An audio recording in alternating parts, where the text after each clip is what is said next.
नमस्कार दोस्तों। रीसेंटली गुजरात का अहमदाबाद में पटरियों पर मवेशियों से टकराने के बाद वंदे भारत ट्रेन को मामूली नुकसान हुआ था। वैसे प्रधानमंत्री नरेंद्र मोदी द्वारा मुंबई सेंट्रल और गांधीनगर के बीच नई वंदे भारत ट्रेन का उद्घाटन करीब एक हफ्ते पहले ही हुआ था। मुंबई गांधीनगर वंदे भारत के रास्ते में अचानक 3-4 भैंसें आ गई, जिससे एफआरपी से बनी ट्रेन का जो नोज पोर्शन है वो डैमेज हो गया। एफआरपी माने फाइबर रीइंफोर्स्ड प्लास्टिक। ये वंदे भारत ट्रेन का जो आगे वाला पोर्शन है दोस्तों, ये एफआरपी से बना हुआ है, ये पूरा खराब हो गया था। हालांकि कोई मसिव डैमेज तो रिपोर्ट नहीं हुआ, बट अनफॉर्चुनेटली 4 भैंसों का डेथ हो गया।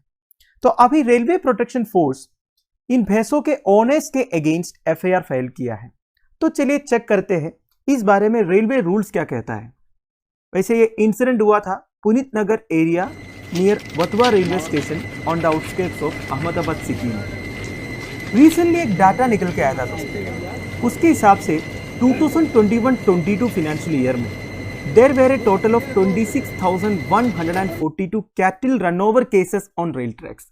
रनओवर केसेस मतलब ऐसे ही रेलवे के पटरियों में गलती से जानवर आ जाते हैं और ट्रेन टकरा के उनका डेथ हो जाता है। तो 26,142 कैटल रनओवर केसेस रिपोर्ट हुआ था 2020-22 में, वेराज 10,919 ह्यूमन रनओवर केसेस रिपोर्ट हुआ था सेम पीरियड में।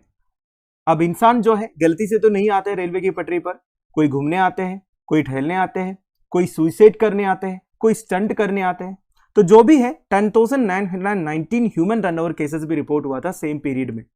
तो अभी railway protection force buffalo owners के अगेंस्ट जो एफआईआर फाइल किया है, that is under section 147 of the railways act 1989, which deals with unauthorized entry into any part of a railway and misuse of its property। तो basically railway property के अंदर कोई unauthorised entry नहीं कर सकता and railway की property को misuse भी नहीं कर सकता। अब भैंसों के अगेंस्ट तो एफआईआर फाइल नहीं कर सकता, पर इसके लिए रेस्पॉन्सिबल है भैंसों के जो ओनर्स हैं।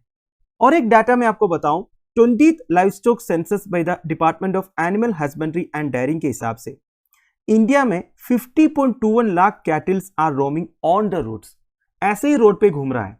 इसमें सबसे ज्यादा है राजस्थान में 12.72 लाख कैटल्स, सेकंड पोजीशन में है उत्तर प्रदेश 11.84 लाख। वैसे section 147 of the railways act 1989 में काफी कुछ पॉइंट्स है दोस्तों, जैसे कि if a person boards on a train unlawfully and misuses railway property और refuses to leave, then he is liable for punishment with a term imprisonment of a maximum of 6 months or a fine of 1,000 or both। मतलब देखिए, अगर एक person train या कोई भी railway property में unlawfully enter किया, रेलवे प्रॉपर्टी को मिसयूज किया, वार्निंग देने के बाद भी वो उधर से जाने से इनकार किया, तो उनको पनिशमेंट मिल सकता है 6 महीने तक का एंड 1,000 रुपीज का फाइन भी। और रेलवे एक्ट ये भी कहता है दोस्तों, अगर एक पर्सन उधर से जाने के लिए इनकार करते हैं तो रेलवे प्रोटेक्शन फोर्स या फिर रेलवे सर्वेंट जो भी है वो फोर्सफुली उस पर्सन को उधर से बाहर निकाल सकते हैं। और भी कुछ इंपॉर्टेंट प्रोविजंस है दोस्तों रेलवेज एक्ट 1989 में, जैसे कि section 151 contains provisions for damage और destruction to railway properties by a person. किसी ने कोई भी रेलवे प्रॉपर्टी को डैमेज किया या डिस्ट्रॉय किया, जैसे कि आग लगाया, कोई एक्सप्लोसिव सब्सटेंस यूज किया, तो ये भी एक पनिशेबल ऑफेंस है obviously, and he or she shall be liable for a term of imprisonment not exceeding 5 years or a fine or both। तो मैक्सिमम 5 साल तक ही सजा मिल सकते हैं। वैसे हमारे देश में ये ट्रेंड सा बन चुका है, जब भी कोई प्रोटेस्ट वगैरह होता है तो ट्रेन को रोकती है और उसमें आग लगा देते हैं। जैसे कि रिसेंटली बिहार में जब रेलवे एग्जाम्स के प्रति प्रोटेस्ट हो रहा था, तब कई सारे ट्रेनों में आग लगा दिया था। तो ये सारे पनिशेबल ऑफेंस है दोस्तों under section 151 of the railways act 1989। इसके अलावा हमारा इंडियन पीनल कोड में भी काफी सारे प्रोविजंस है इस तरह के एक्टिविटीज के अगेंस्ट। अगला है section 156 of the railways act 1989। ये क्या कहता है, that if a person persist in travelling on the roof, step और फुटबोर्ड ऑफ एनी कैरियज और on an engine even after one by railway servant, then he और she is liable for punishment. ये तो आप समझ गए होंगे, मतलब सीधी सी बात है दोस्तों, ट्रेन के अंदर बैठकर यात्रा करना है। अगर बैठने की जगह नहीं है तो खड़ा होकर यात्रा करना है। ऐसा नहीं कि फुटबोर्ड पर बैठ गया या फिर ट्रेन के ऊपर जाके बैठ गया। ये सारे पनिशेबल ऑफेंस है।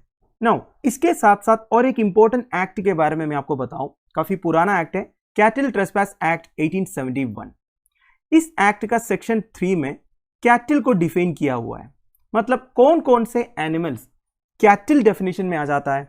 This basically include elephants, camels, buffaloes, horses, pigs, asses, sheep, lamb etcetera and their offsprings as well. मतलब इन एनिमल्स के जो बच्चे हैं वो भी कैटल में काउंट होगा।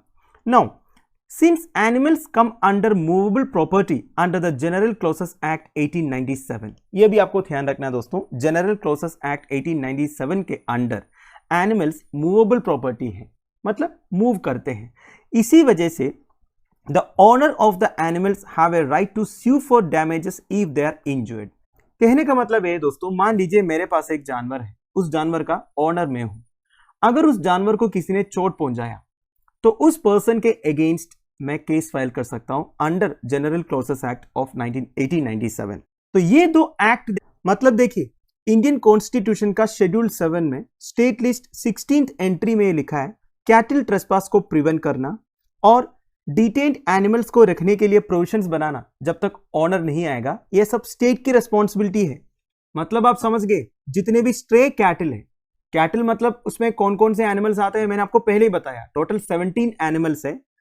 अगर वो कैटल स्ट्रे है, स्ट्रे मतलब स्ट्रीट्स में ओपनली घूम रहा है, कोई ऑनर नहीं है, अगर वो कैटल कोई एक प्राइवेट प्रॉपर्टी में घुसकर उधर कोई डैमेज कर रहा है तो वो प्राइवेट प्रॉपर्टी का ऑनर तो कंप्लेन करेंगे, तो तब गवर्नमेंट की रेस्पॉन्सिबिलिटी होती है उस पर्टिकुलर जानवर को सीज करके एक पाउंड में रखना। पाउंड मतलब it is a place of shelter for this stray animals as long as their owners do not claim them back. जब तक कोई ऑनर आके उस एनिमल को क्लेम नहीं करेंगे तब तक उस एनिमल को रखने का एक पाउंड के लिए प्रोविजंस बनाना या फिर शेल्टर के लिए प्रोविजंस बनाना गवर्नमेंट की रिस्पॉन्सिबिलिटी है।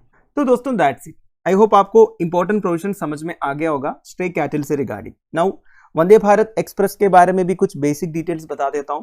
देखिए, first train of Vande Bharat series 2019 में लॉन्च हुआ था न्यू दिल्ली वाराणसी रूट में, सेकंड दिल्ली कतरा रूट में, और third Vande Bharat train recently prime minister Narendra Modi ji ने फ्लैग ऑफ किया था गुजरात में गांधीनगर मुंबई रूट में। ये ट्रेन की स्पेशलिटी है दोस्तों, काफी पावर सेविंग है, 30% इलेक्ट्रिसिटी ये सेव कर सकता है क्योंकि इसमें एडवांस्ड रीजनरेटिव ब्रेकिंग सिस्टम है और इस ट्रेन में जो एयर कंडीशंस है वो भी एनर्जी एफिशिएंट है। It saves 50% energy consumption also. Now new version of Vande Bharat जो आया है, वंदे भारत 2.0 वर्जन, ये इंडिजिनियसली डिजाइन ट्रेन सेट है, इसे ट्रेन 18 बोलते हैं। बाद में इसका नाम चेंज करके वंदे भारत एक्सप्रेस किया गया था। इस न्यू वर्जन में काफी लेटेस्ट फैसिलिटीज है, जैसे कि एग्जीक्यूटिव चेयर कार कोचेस में रोटेटिंग सीट्स है, ऑटोमेटिक स्लाइडिंग डोर्स है, इंप्रूव्ड कम्युनिकेशन है between guard and loco pilots, जैसे एरोप्लेन में है ऐसे वैक्यूम टॉयलेट्स है, improved interiors and reclining seats है, ठीक है। And it is equipped with advanced state of the art safety features including an indigenously developed train collision avoidance system, जिसे TCAS बोलते हैं, ट्रेन कोलिशन अवॉइडेंस सिस्टम। ये basically trains के आपस में जो कोलिशन होता है कम्युनिकेशन फेलियर की वजह से, वो प्रिवेंट करने के लिए एक सिस्टम है, बेसिकली एक कोलिशन अवॉइडेंस सिस्टम है जिसका नाम है कवच। ये भी वंदे भारत 2.0 वर्जन में। तो दोस्तों दैट्स इट। आई होप आपको वीडियो इन्फॉर्मेटिव लगा होगा। Thank you for watching. Bye bye, have a nice day.